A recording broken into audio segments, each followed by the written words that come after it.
It's October, Halloween's close, so it's time to take care of the furnace. So I'm going to show you guys today a few things that you can do on your own.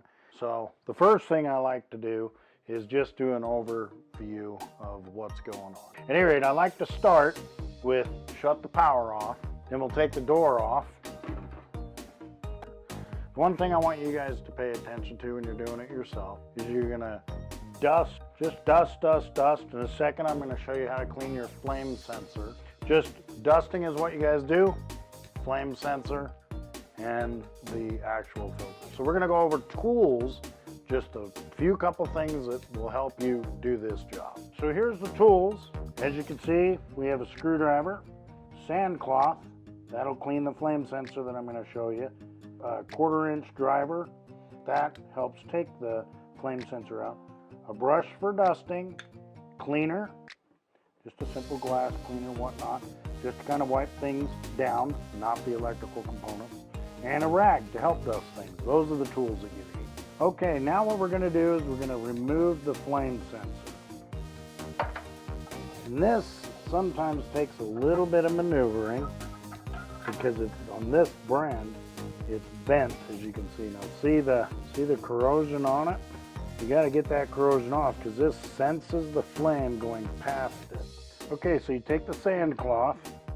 I like sand cloth because sandpaper would leave a big residue, but we're going to talk about that in a second.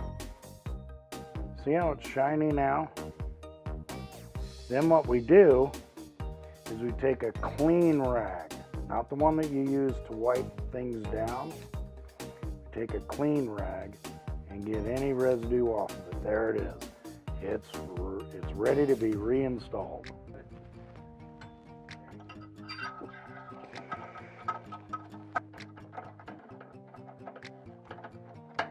Okay, the last thing that you'll do is change out your filter. Now I like these pleated filters. They have an arrow on them. Now the one thing about this is you can change the filter, but you need a professional to unpackage the unit for you. I'm just kidding. So you unpackage it and just change your filter.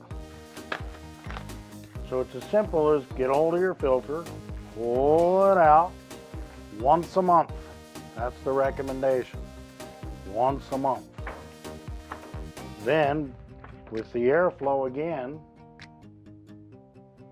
goes like that, arrow towards, you just slide it on in, voila, you're done.